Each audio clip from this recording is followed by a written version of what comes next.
हाय, hello, नमस्कार. कशा आहात तुम्ही सगळे? मस्त. आम्ही पण मस्त. तर आम्ही ना आमची गावची जत्रा पण होती आणि आईकडे पण जायचं होतं ना, मग आम्ही काय केलेलं, मे महिना अगदी संपत संपत आलेला, पण सोनू बोलला माझा बड्डे घरीच करायचा आहे. त्याचा बड्डे केल्यानंतर नंतर मग आम्ही आईकडे गेलेलं, म्हणजे आईकडे म्हणजे आई आमची भावाकडेच राहते, पुण्याला जॉब करतो ना भाऊ, त्याच्याकडेच राहते आई. कधी कधी गावाला जाते सणाला वगैरे, एकत्रच जातात सगळे, आम्ही पण जातो. तर मे महिन्यात सोनूचा बड्डे केला आणि सोनूच्या बड्डेची पार्टी हॉटेलमध्ये दिली.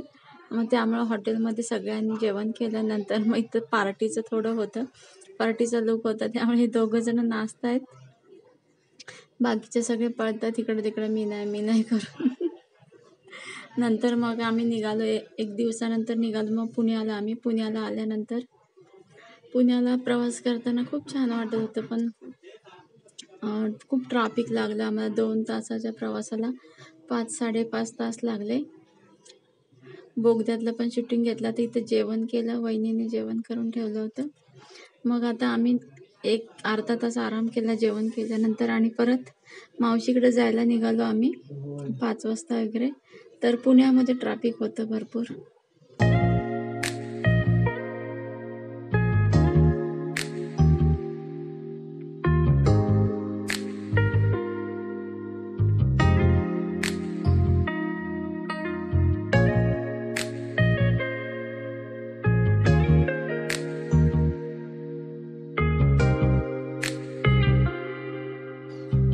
मावशीने आणि आईने जेवण करून ठेवलं होतं. आमरस, चपाती, लोणचं, पापड, कुरडया, भाजी, बटाट्याची भाजी, डाळ, भात.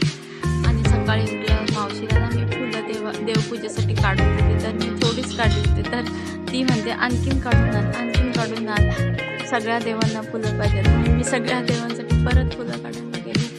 तर खूप छान गार्डन आहे तिची. जास्वंद तर पूर्ण कळ्यांनी भरली होती. मोगरा आणि जास्वंद खूप कळ्या की पान दिसत नव्हतं एवढं. आता व्हिडिओमध्ये एवढं क्लिअर नाही दिसत आहे. आणि हे बघा, पूजेला मी फुलं आणून दिले. ती मावशी माझी पूजा करते, तर तिला खूप चांगल्या सवयी आहेत की लवकर उठणार, झाडलोट करणार, फरशीवर पाणी मारणार, देवाला फुलं बागेमध्ये काढणार, देवपूजा करणार.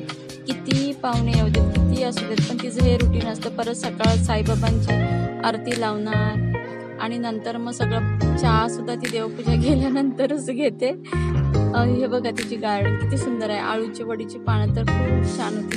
आता हे सगळं झाल्यानंतर ना आम्हाला जायचं होतं, सगळ्यांना जायचं होतं आम्हाला.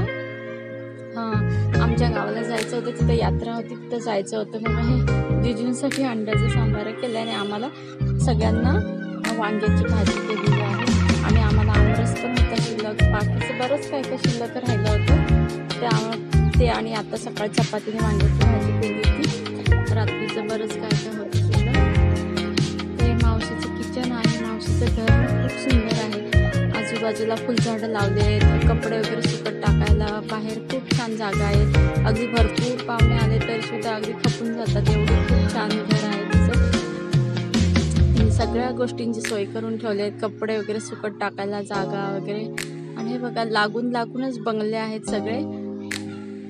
ह्या भिंतीच्या पलीकडं इथं भांडी घासायला पण जागा केलेली आहे. जास्त भांडी असतील मोठी तेव्हा इथं नळ पण आहे, तर एकदम क्लीन होऊन जातात भांडी घासायला. किंवा भांडी घासणाऱ्या जास्त आता तर कामवाल्या मावशी कोणी येत नाहीत, कारण मावशी स्वतःच सगळे एकटीच कामं करते. कारण का तिला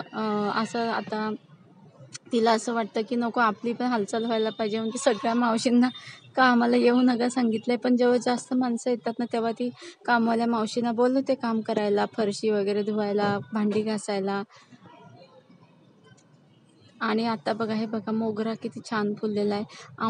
आंब्याचं झाड तर पूर्ण भरलेलं होतं. सगळ्यांना आंबे वाटला तिने मामांना, तिच्या जे जावा आहेत त्यांना सगळ्यांना आंबे वाटला. नाही, आम्हाला पण दिला. हे रेन लिलीची फुलं बघा किती छान आलेत ना, गोंड्याची पण आहेत. कढीपत्त्याचं झाड कुंडीमध्ये लावलंय, खूप छान झालंय ना. आणि हे चिनी गुलाब असे ना पटकन जगतात आणि त्यांना पटकन फुलं येतात ना, मस्त वाटतं बघायला ना. हे पण चिनी गुलाबचाच प्रकार आहे, मला याचं नाव नाही माहिती, पण छान दिसतात. बऱ्याच ठिकाणी रेन लिलीची फुलं उगवलेली आहेत.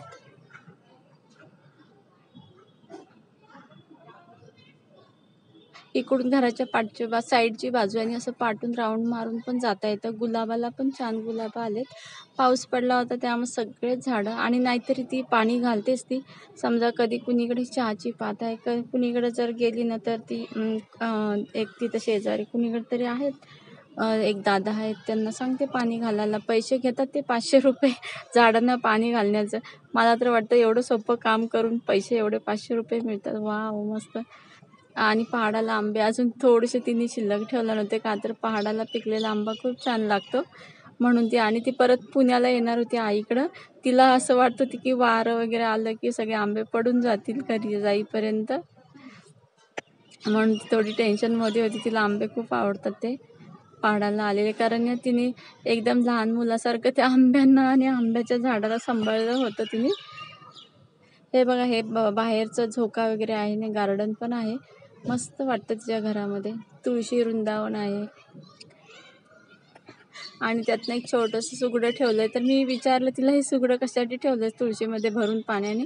तर ती म्हणते, नाही, चिमण्या येऊन ना इथं पाणी पितात म्हणून मी चिमण्यांसाठी रोज पाणी ठेवते. खूप मस्त आहे ना विचार हे मावशीचे. मी पण ठेवते आमच्या इथं. आणि लागून लागून पुढच्या बाजून पण लागून लागून बंगले आहेत, आणि पाठच्या बाजून पण एक लाईन आहे बंगल्यांचीच. त्यामुळं ना इथं असं छान वाटतं, म्हणजे ब्लॉक टाईप वाटतं ना राहण्यात, कोंडून कोंडून.